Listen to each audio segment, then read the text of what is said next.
साथियों, शेक्सपियर ने भी तो कहा है कि इंसान के नाम से क्या होता है, असली इज्जत तो उसके काम से होती है। आज हम इसी बात को परिभाषित करेंगे अपनी आज की कहानी में। तो आइए शुरुआत करते हैं आज की कहानी की। एक बार की बात है, गौतम बुद्ध वैशाली नगरी में धर्म के प्रचार प्रसार के लिए जा रहे थे। जब गौतम बुद्ध वैशाली नगरी में पहुंचे तो उनका वहां बहुत ही स्वागत किया गया। लेकिन कुछ ही दूरी पर पहुंचने पर वे देखते हैं कि कुछ सैनिक एक बेचारी लड़की का पीछा कर रहे हैं। वो लड़की दौड़ते दौड़ते हांफते हांफते भागती जा रही है और राजा के सैनिक उसका पीछा करते जा रहे हैं। वो बेचारी लड़की बहुत ही डर चुकी थी। वो हांफते हांफते इतनी थक गई थी और प्यास से भर चुकी थी कि वो एक कुएं की ओट में छुपकर बैठ गई। गौतम बुद्ध से उस बेचारी लड़की की ऐसी स्थिति देखी नहीं गई। उन्होंने बेचारी को बुलाया और कहा कि वो कुएं से पानी भरे, खुद भी पिए और उन्हें भी पिलाए। इतनी ही देर में राजा के सैनिक भी वहां पर पहुंच गए। वे उस लड़की को पकड़ने ही वाले थे कि महात्मा बुद्ध ने अपने हाथ से उन्हें रुकने का इशारा किया।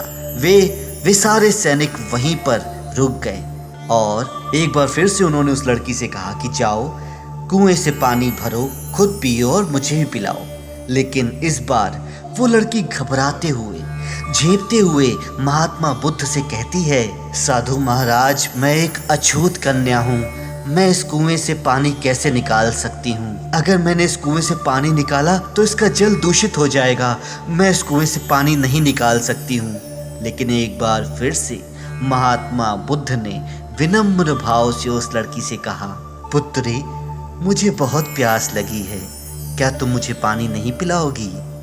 वो अछूत कन्या उस कुएं से पानी भरने ही वाली थी कि इतनी देर में वैशाली के राजा भी वहां पर पहुंच गए। राजा ने पहुंचने के बाद सबसे पहले गौतम बुद्ध को दोनों हाथों से नमन किया और फिर केवड़ी और गुलाब के सुगंधित पानी को सोने के बर्तन में पीने का आग्रह किया।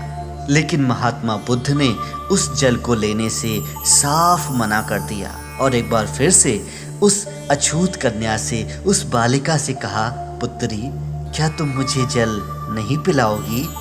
इस बार उस अछूत कन्या ने साहस बटोर कर कुएं से पानी निकाला, खुद भी पिया और महात्मा बुद्ध को भी पिलाया।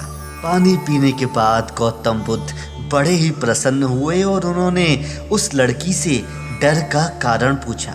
लड़की ने कहा कि साधु महाराज, मुझे संयोग से, खुशकिस्मती से दरबार में गाने का अवसर मिला था और उन्होंने पुरस्कार स्वरूप मुझे सोने की माला प्रदान की। लेकिन उसी बीच एक दरबारी ने महाराज को बताया कि मैं एक अछूत कन्या हूँ। ऐसा सुनते ही महाराज ने अपने सैनिकों को आदेश दिया कि वे मुझे पकड़कर काल कोठरी में डाल दें। मैं काल कोठरी में जाने के डर से ही दौड़ दौड़ कर इस राज्य से बाहर जाना चाहती थी, लेकिन उसी बीच आप आ गए। महात्मा बुद्ध इस बात से अत्यंत अचंभित हुए। उन्होंने सामने खड़े वैशाली के राजा से कहा कि महाराज, मेरी इस बात को सदैव याद रखिएगा, किसी भी मनुष्य की पहचान उसकी धर्म, जाति या नाम से नहीं होती है, बल्कि उसकी पहचान उसके गुणों से होती है, उसके कर्मों से होती है।